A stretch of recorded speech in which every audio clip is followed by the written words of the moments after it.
people, process, and product. The products, Jindal Steel Raigarh, even amongst all the different challenges, is an epitome of product differentiation.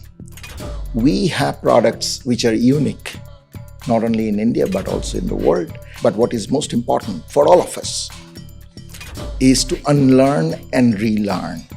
We are gearing up to put in place an R&D center in Angul right now, which would be the more future-centric products that we really want to bring to the country and to our customers.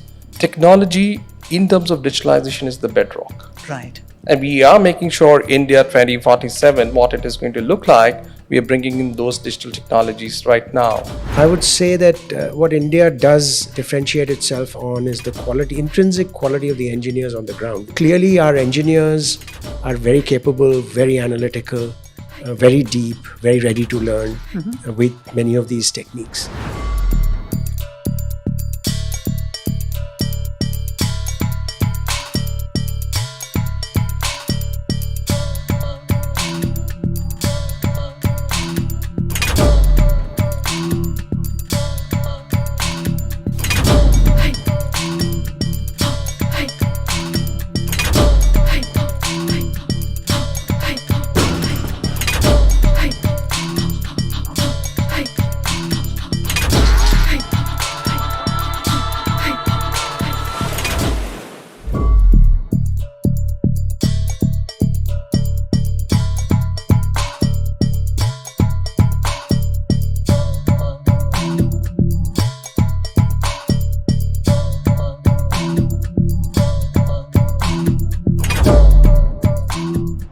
Welcome to the Steel of India podcast. This is where we shine the light on the systems, the scale, and indeed the talent that's driving India's industrial transformation.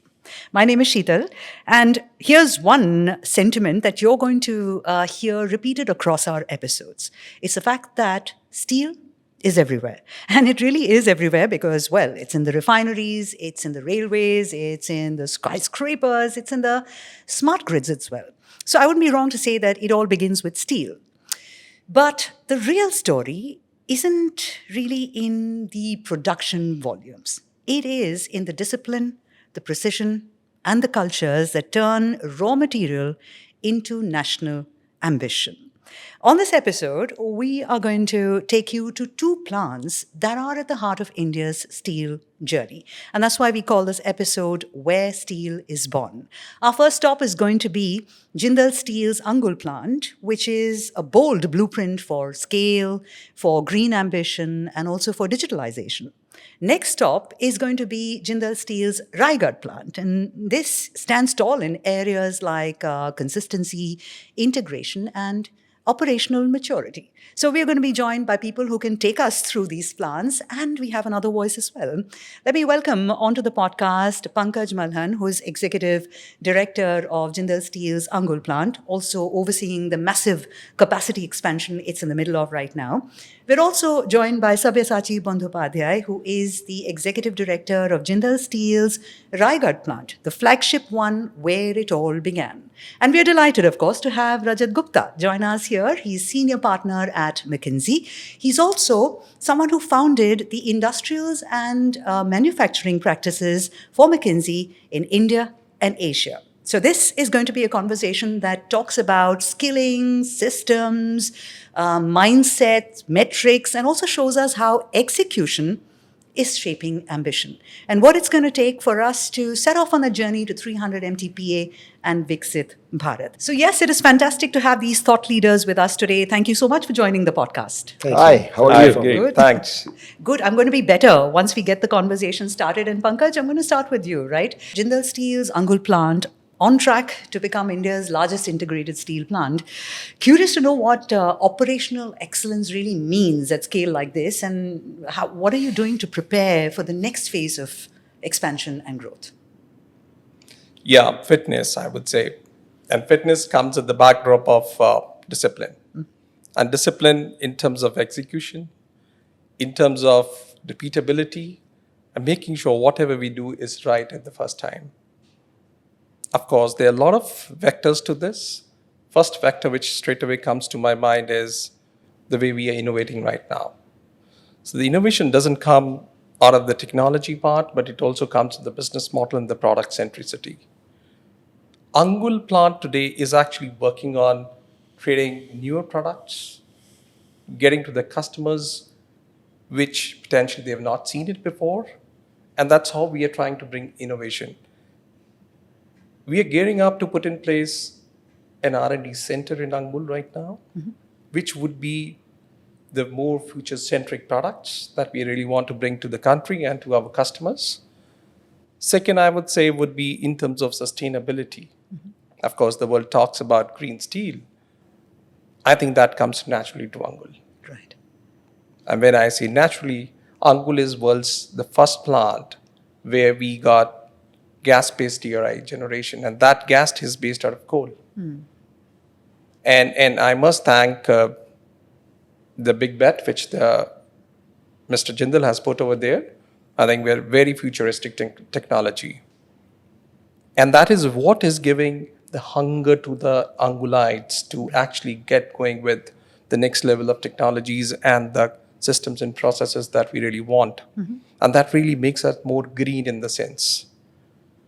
Third, I would say, which we keep talking a lot, is digitalization. Digitalization, I think, I keep saying that.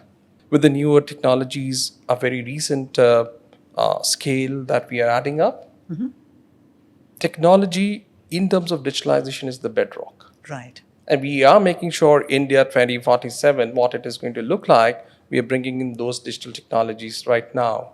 So I think these three things, coupled with the people centricity, which always remain at the core of Angul and Jindal, that goes hand in hand. I think we are all poised to take Angul to the next level and be at the epicenter of India's steel industry. That's where our targets are. Absolutely. And I was going to come to that actually, because the plant also reflects Jindal Steel's ambition in areas like green steel and digitalization. So I'm curious to know how these capabilities are going to shape the plant's role in delivering on our India 100 vision. That's what the series across, we are trying to spotlight. And there are always two questions when I ask questions. By now, I think most people need to figure that out. But also want to know how you're training teams and systems or preparing them for this future that's going to be both, low carbon and high capacity. I think the capacity addition brings a lot of challenge in terms of developing jobs. And jobs can only be developed if you have skilled workforce with you.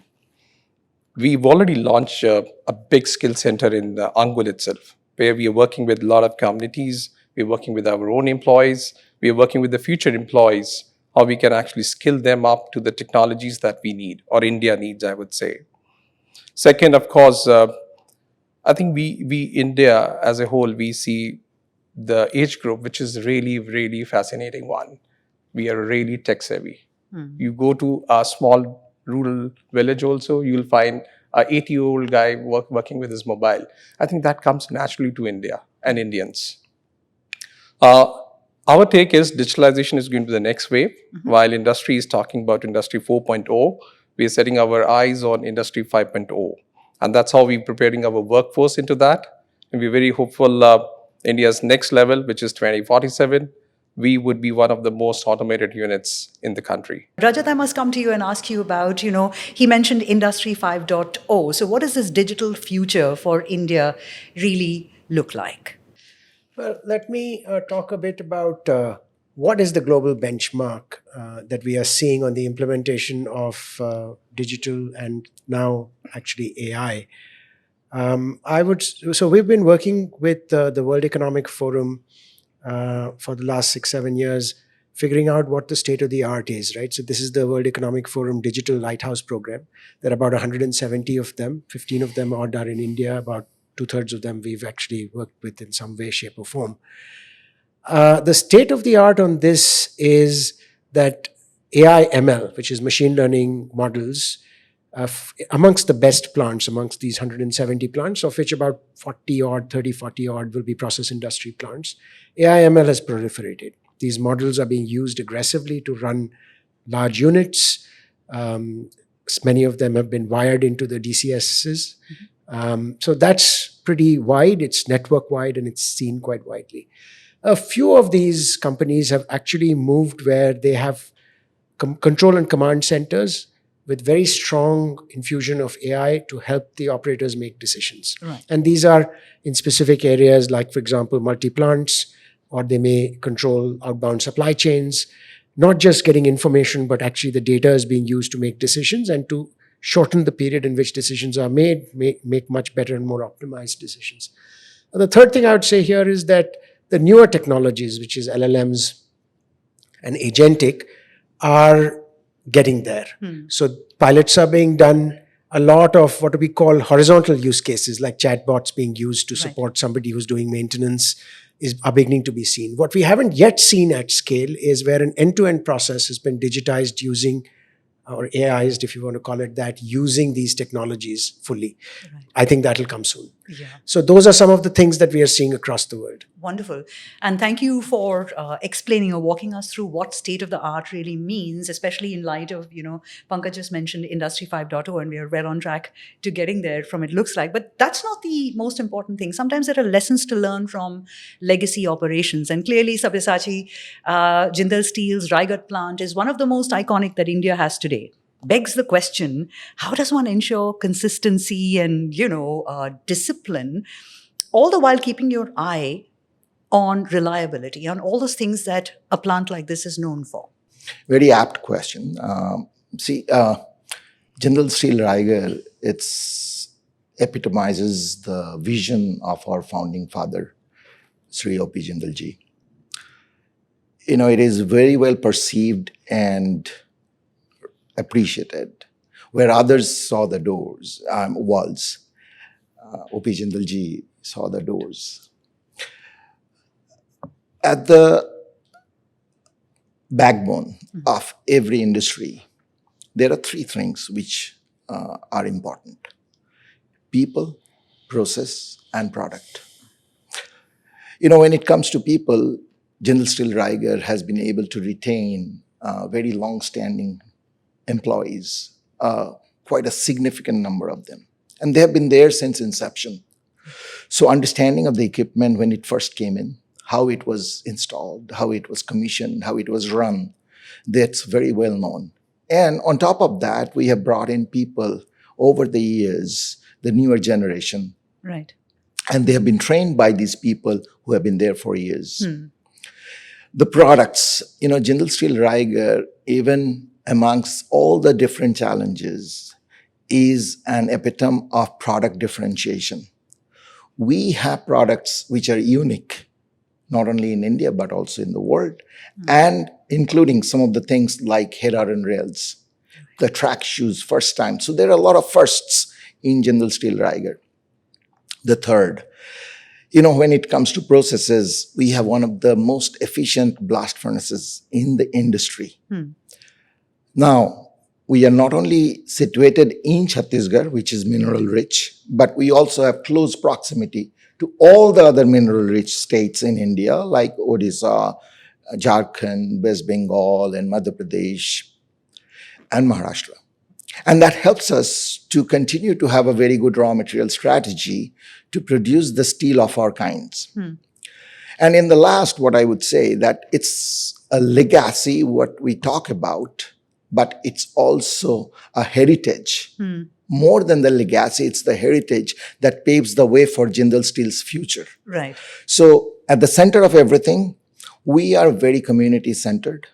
We want to focus and continue to remain very determined to produce and perfect our community excellence in the whole journey of nation building and sustainable community. Right. And I've got to also ask you this, Jindal Steel's Raigarh plant has plenty to teach us. So I want you to give us a masterclass over here, because it clearly stands out in two specific areas among the other ones that you've mentioned, institutional maturity and discipline. So what can you learn from a plant like this when you're building plants for the future and plants that have solid cultures which last long? What would you tell us? I would say this: learning is certainly a continuous journey. But what is most important for all of us is to unlearn and relearn. When in the 90s, this plant came up and running, we had few assets. We have kept on building on those. But in the process, we not only continuously learned, but also unlearned. And now, as Pankaj very rightfully said, the focus on digitalization, see, he's talked about the mobile handsets in the hands of the people. What I would like to add is India is first in many kinds. Fintech is one of the greatest, largest industry in India. Similarly, Raigarh has built upon its own experiences and products to keep on adding, bring in newer generation, make them not only future ready, but also future performance ready. And that's where I think our entire purpose of putting people together with the single purpose of becoming one of the biggest, we are already, but one of the biggest contributors in the nation building. Wonderful. Thank you for that. And Rajat, I must come to you, right? You worked across several, global manufacturing environments.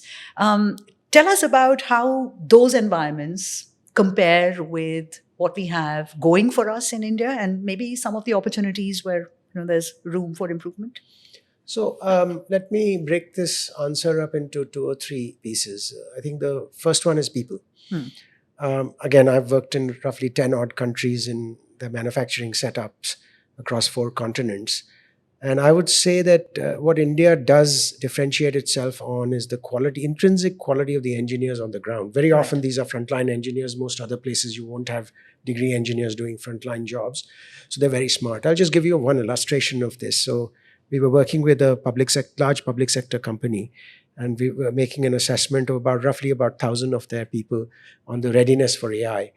And on a globally benchmarked scale, there were 20% odd people who got more than 95% mark. Usually it's only half of that much that gets above 95% marks.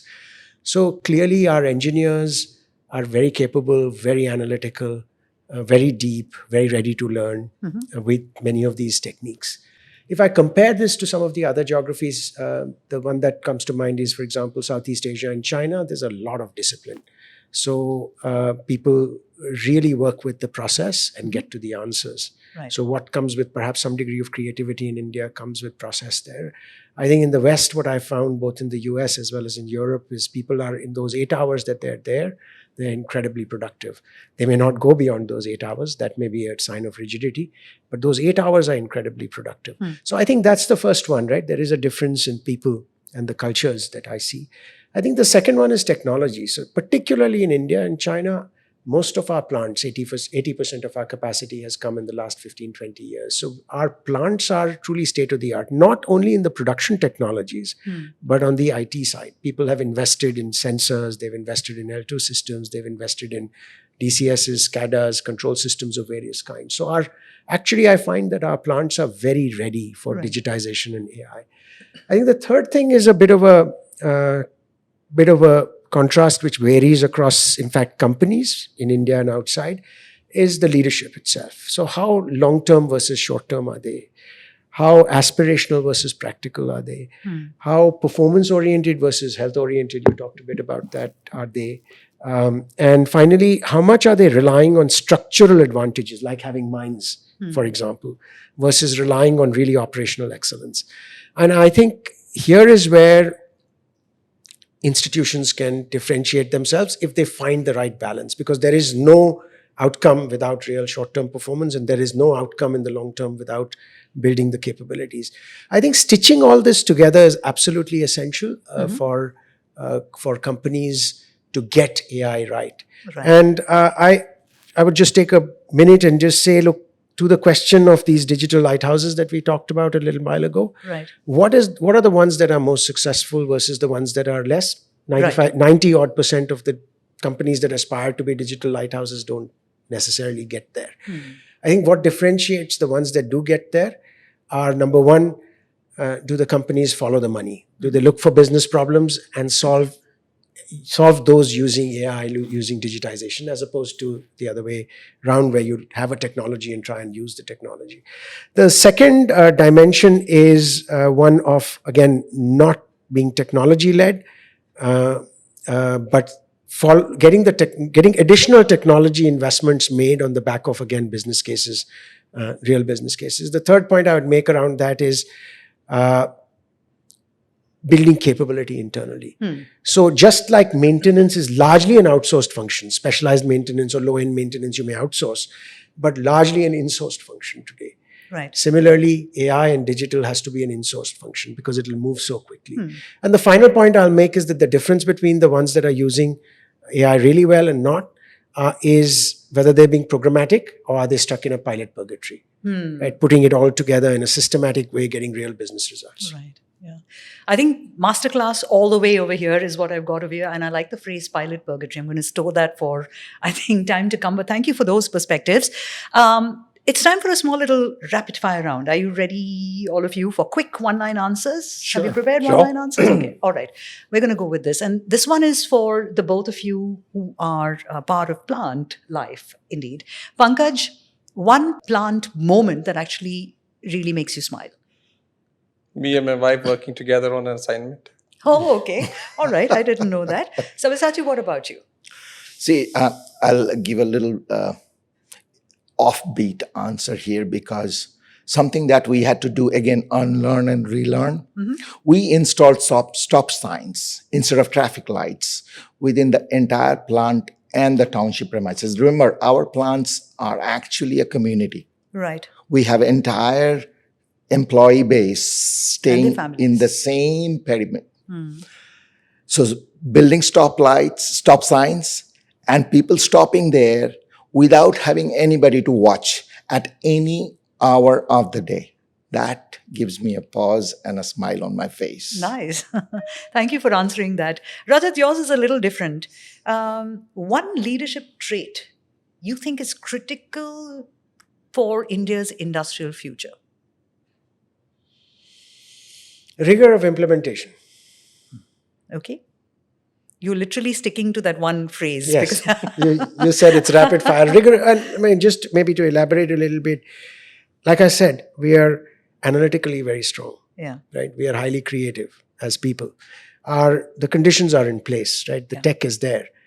This last point about programmatic implementation, not pilot purgatory, can be met by rigor of implementation and staying with this. Okay. Right? This doesn't take very long. An AI transformation, 2 to 3 years, you get enough momentum behind it. Okay. Right? But with rigor of implementation. Super. If you would allow me to add to what please do. Rajat said, one of the things that, there are certain principles that we follow. But one of the things that Team Raigarh has come up with along with myself is a phrase that we have coined. It says, belief drives commitment. Commitment drives behavior, and behavior drives performance. Yeah, ties into what he said. All right, now here's time to do some predictions, looking at the future, etc. In 2047, India's steel sector will be? Self-reliant. Okay. World leading. World leading, okay. Booming. Booming. Okay, excellent. Okay, one leadership mantra or one personality trait, let me just put it this way, that helps you stay calm under pressure. Mindfulness, I would say. Okay. I'm never calm under pressure. I like that candor. What about you? I sleep well when the high winds are there. I don't even get to know. There, they've said the same thing, one a little poetically, one directly. But fantastic. It's been a lovely conversation, plenty to take away from this one. And for our viewers, as you've seen, operational excellence isn't a line item. It is a mindset. And it is defined by things like daily execution, team trust, and certainly the ability to deliver consistently, even if the ground beneath you shifts. And shifts constantly. Well, we've learned plenty. We've learned things from Jindal Steel's Angul plant's greenfield ambition. We've learned about institutional discipline from Jindal Steel's Raigarh plant. And from the global lens we got from our consulting voice, we've seen that steel or great steel isn't just born in a furnace. It's also born in systems, in leaders, and in cultures. Thank you for watching the Steel of India podcast. We'll be back soon, but until then, stay strong, stay inspired, and stay forged in purpose. Thank you to our participants. Thank you very much.